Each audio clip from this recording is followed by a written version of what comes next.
The champagne glass slipped from my fingers, shattering against the marble floor of my penthouse. Marcus stood by the floor-to-ceiling windows overlooking the harbor, his reflection distorted in the glass as city lights twinkled below. "I'm not asking, Vivian," he said, his voice cold and calculated. "Either you transfer the deed, the car title, and your investment accounts into my name by Friday, or there won't be a wedding." 21 days. That's how long I had until I was supposed to walk down the aisle. 21 days until I discovered the man I loved was nothing but a beautiful lie wrapped in an expensive suit. I had built my life brick by brick, sacrifice by sacrifice. At 42, I owned a $3 million penthouse in Harbor Heights, drove a Mercedes S-Class, and managed a successful wealth management firm with 18 employees. My corner office had a view that made clients catch their breath. My investment portfolio could sustain me for decades. I had earned every single dollar through 16-hour days, missed holidays, and a decade of saying no to everything except ambition. Marcus Blackwell entered my life like a summer storm sudden, thrilling, impossible to ignore. We met at a charity gala where he commanded the room with his charisma. He was 45, a commercial real estate consultant with an easy smile and stories that made everyone lean in closer. He wore confidence like cologne, and I was intoxicated by it. 6 months into our relationship, he moved into my penthouse. "Just until I close on my new property," he'd said, flashing that smile. The property deal fell through. Then another. He stayed. I didn't mind at first. The penthouse felt less empty with him there. He'd leave roses on the kitchen counter, cook elaborate dinners, make love to me like I was the only woman in the world. But Marcus contributed nothing to the mortgage, the maintenance fees, or the utilities. He paid for groceries occasionally, maybe twice a month. When I mentioned splitting expenses, he'd pivot to conversations about our future, about building something together, about trust. "What's mine is yours. What's yours is mine," he'd say, kissing my forehead. It sounded romantic, the proposal happened on a yacht in the Mediterranean. Sunset painted the sky in shades of amber and rose. He knelt on the deck, diamond ring glinting, and I said yes without hesitation. Planning the wedding became my second full-time job. The venue alone cost $80,000. Designer dress, celebrity florist, 5-tier cake from a master pastry chef. Everything had to be perfect. Now, 3 weeks before the ceremony, Marcus stood in my living room making demands that shattered everything. His reflection in the window looked like a stranger. Maybe it always had been. Maybe I'd been too blinded by love to see the calculation in his eyes, the way he measured every room in my penthouse like he was already pricing it for sale. How could I have been so blind? "You want me to put everything in your name?" I repeated slowly, my voice barely above a whisper. The city hummed below us, car horns, distant sirens, the pulse of life continuing while mine stood still. "My home, my car, my accounts? It's not that complicated, Vivian." Marcus turned from the window, his jaw set in that stubborn line I'd mistaken for strength. "We're getting married in 3 weeks. Married couples share assets. It's normal. Normal is discussing it, not demanding it. I'm not demanding anything." But his tone said otherwise. "My business partners have been asking questions. They want to know why my fiancée keeps everything separate, like she doesn't trust me. It makes me look weak, Vivian. Like I'm marrying up and you're holding it over me." His business partners. I'd met them twice, Gregory and Terrence.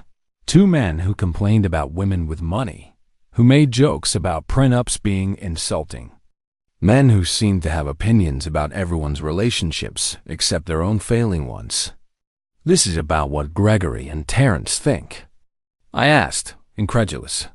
"This is about respect, about partnership, about you proving you see me as your equal." He moved closer, his cologne expensive but cloying. I need an answer by Friday, Vivian. The wedding is paid for. Everyone's expecting it. But I won't walk into a marriage where my wife treats me like a tenant in her house. The words hung between us like smoke. My pulse hammered in my throat. I need time to think. Time? He laughed, sharp and humorless. You've had 6 months to think while I've been living here, building a life with you. Friday, Vivian. That's 3 days. Either you trust me enough to share what's yours, or we're done. He grabbed his gym bag from the hallway and walked out. The door didn't slam. That would have been too crude for Marcus. It closed with a soft, final click that echoed through the penthouse like a gunshot. I stood frozen, staring at the space where he'd been. The champagne glass I dropped, laying glittering fragments on the marble, catching light like tiny diamonds. Beautiful and broken. What just happened to my life? Sleep didn't come that night. I lay in my king-size bed, staring at the ceiling where shadows from the city lights danced and shifted. My phone buzzed constantly, Marcus texting, calling, then texting again when I didn't answer. I finally turned it off at 3 in the morning. By dawn, I was in my home office, laptop open, coffee growing cold beside me. I'd built my career on research and analysis. Now I would apply those same skills to the man I'd almost married. I started with social media, scrolling back through Marcus's posts before we met. Pictures at expensive restaurants, exotic vacations, always surrounded by Gregory and Terrence. 3 years ago, there were photos with a woman named Adriana, dark hair, bright smile, Mediterranean features. They looked happy in the photos. Then the post stopped abruptly. I found Adriana's profile. It was public. Current profile showed her with a young daughter, both of them smiling on a beach. I sent a message. Hi, Adriana. My name is Vivian. I think we need to talk about Marcus Blackwell. The response came within minutes. Call me. Adriana's voice was warm but weary when she answered. He's doing it to you too, isn't he? Doing what? She sighed, long and heavy. Marcus and I dated for 18 months. He proposed, moved into my condo in River District. Everything was perfect until 3 months before our wedding. That's when he asked me to add him to my mortgage, refinance with his name included. Said it would show I was serious about our future. My stomach dropped. What happened? I found out he was drowning in debt. Business deals that went south, personal loans, credit cards maxed out. He thought marrying me would solve his problems. When I said no, he turned vicious. Called me controlling, told everyone I was paranoid. His friends backed him up, made me feel crazy. How did you get out? I called off the wedding, changed my locks, blocked him everywhere. He tried to sue me for emotional distress. Can you believe that? The case got thrown out, but it cost me $10,000 in legal fees. She paused. Vivian, run. Whatever he's asking for, don't give it to him. And document everything. How many others were there? After hanging up with Adriana, I ran a comprehensive background check, something I should have done a year ago. The financial picture was devastating. Marcus had $73,000 in outstanding debt accumulated over the past 2 years.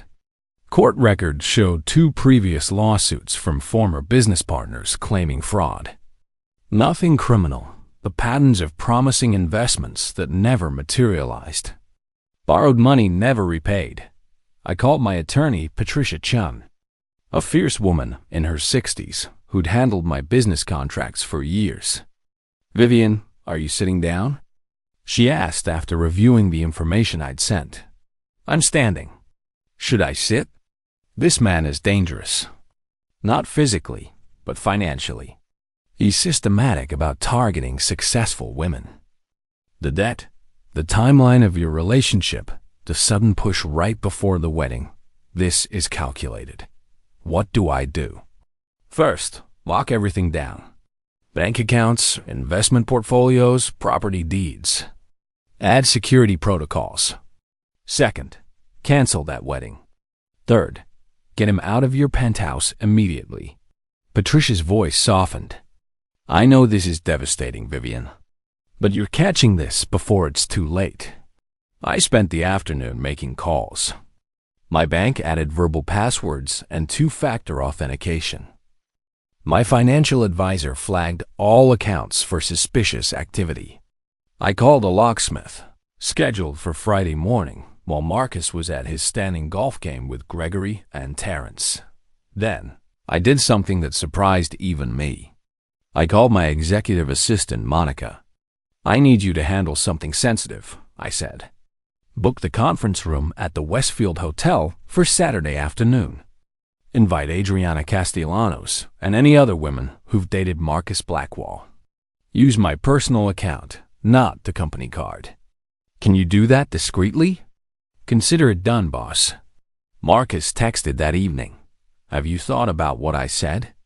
Friday's coming fast. I responded, still thinking. This is a big decision. Not that big. People who love each other share everything. I stared at those words. People who love each other also don't issue ultimatums. They don't hide crushing debt. They don't systematically target successful women for financial gain. I typed back, let's talk Friday night. I'll have my answer then. That's my girl. I knew you'd come around. His girl. I wasn't his girl. I'd never been his girl. I'd been his mark, his exit strategy, his ticket to financial security he hadn't earned. Not anymore. Saturday afternoon, 5 women sat in the conference room at the Westfield Hotel. Adriana had brought 2 others, Sophia and Rebecca. Monica's research had uncovered one more, Jennifer. All of us successful, all between 38 and 45, all with the same story, wearing different faces. He asked me to co-sign a business loan, Sophia said, her hands wrapped around a coffee cup. Said his credit was temporarily affected by a divorce settlement. The loan was for $200,000. I added him to my investment account, Rebecca admitted, shame coloring her voice. He transferred $50,000 before I caught it. My financial advisor flagged the transaction. Jennifer's story was the most heartbreaking. I actually married him. We were together 9 months total.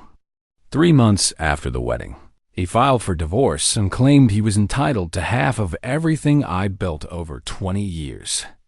My lawyer got it dismissed, but it cost me $100,000 to fight it. I shared my story, the ultimatum, the 3-day deadline, everything Adriana and I had discovered. By the end, we were all silent, processing the systematic nature of Marcus's predation. We need to expose him, Sophia said finally. How many others are there? How many women don't know to look deeper? I have an idea, I said. But it requires all of us going public. We spent 3 hours planning. Jennifer knew a journalist at the Tribune who covered financial crimes and relationship fraud. Rebecca had connections at a women's advocacy organization. Adriana was willing to be the face of the story since her ordeal was years past. I offered something different, my resources. My firm handles wealth management for some of the most successful women in the city. I can host seminars on financial protection, on recognizing these patterns. We can turn our trauma into education. Monica brought in catering sandwiches, fruit, pastries. We ate and talked and planned until the sun set outside the conference room windows. What started as 5 wounded women sharing stories became something more, a coalition, a support system, a mission. Before we left, Adriana hugged me. Thank you for reaching out. I thought I was alone in this. None of us are alone anymore, I said. Walking to my car that evening, I felt something shift inside me. The shame and embarrassment were transforming into purpose. Marcus thought he could break me. He was about to learn otherwise. Friday morning arrived with crystal clear skies. The locksmith came at 8, just as Marcus's car pulled out of the parking garage, headed for his golf game. 3 hours. That's how long I had to secure my home. New locks on the penthouse door. New keypad access codes. New security protocols for the building's concierge. I worked systematically, checking items off my list with the precision I used to close million-dollar deals. Marcus's belongings filled 6 boxes. Clothes, toiletries, his golf clubs, the expensive watch I'd given him for his birthday that he'd claimed made him feel like a king. Everything fit neatly, ready for removal. I stacked them by the door. My phone rang. Patricia. The journalist wants to run the story Sunday. Front page of the lifestyle section. They're calling it the serial suitor. How one man targeted successful women. Are you ready for this? I'm ready for it to be over. Vivian, once this goes public, there's no going back. Marcus will know you exposed him. His friends, his business contacts, everyone will know. I looked around my penthouse, every piece of furniture I'd chosen, every artwork I'd selected, every window offering views I'd earned. This was mine. Not ours, mine. Let them know. Maybe it'll stop him from doing this to someone else. Marcus texted at noon. Finished golf. Coming home. Ready to talk? I responded. Come to the penthouse at 6. I'll have your answer. I spent the afternoon preparing. Called my mother in Phoenix. Explained everything. She was furious on my behalf, but proud of my actions. Called my brother Daniel, a corporate attorney in Seattle.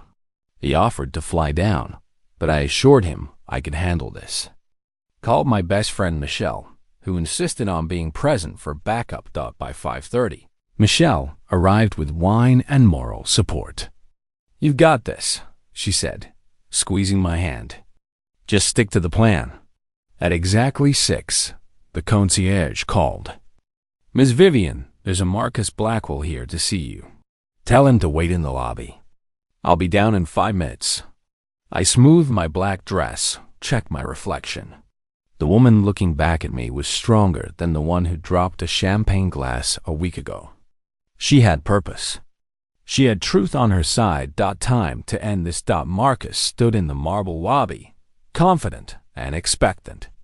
He wore the charcoal suit I bought him for our engagement photos, the one that cost $3,000. He smiled when he saw me, that dazzling smile that once made my heart race. Vivian, I'm glad you came around. I knew you'd see reason. Your belongings are with the concierge, I interrupted. 6 boxes. Everything's there. His smile faltered. What? We're done, Marcus. The wedding is canceled. You have no access to my penthouse, my accounts, or my life. It's over. You can't be serious. He moved closer, but I held up my hand. I spoke with Adriana, and Sophia, and Rebecca, and Jennifer. Should I continue? The blood drained from his face. You went behind my back? You contacted my exes? I did research. Due diligence. Something I should have done before agreeing to marry you. I kept my voice steady, professional. I know about the $73,000 in debt. The lawsuits. The pattern of targeting successful women and demanding access to their assets right before the wedding. Those women are bitter liars. I've seen the court records, Marcus. The background checks. The credit reports. The journalist at the Tribune has seen them too. The story runs Sunday. His expression shifted from shock to rage. You told the press? Are you insane?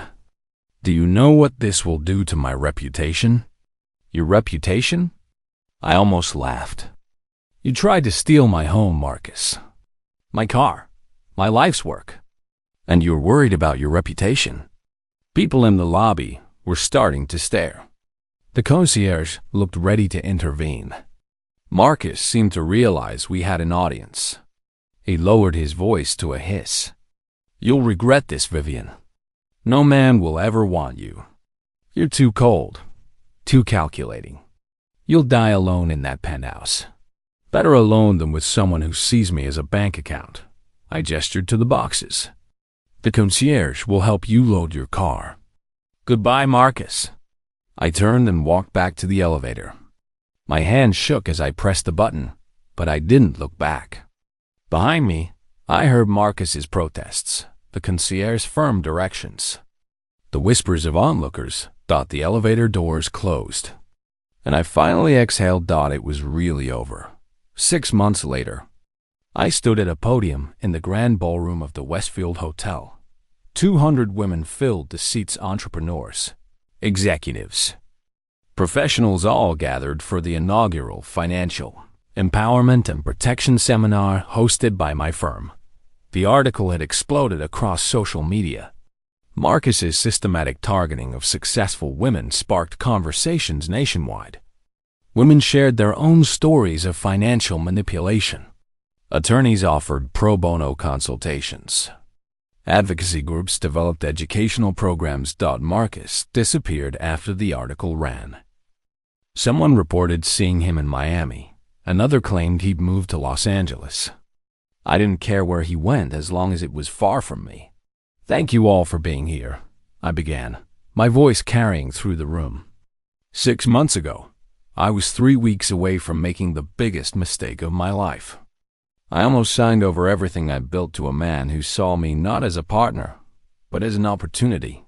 I shared my story, the abbreviated version, focusing on the warning signs. How love bombing turns to isolation. How requests become demands. How trust becomes weaponized. The women in the audience nodded, many taking notes, some wiping tears. After the seminar, a young woman approached me. Miss Vivian, I'm Elena.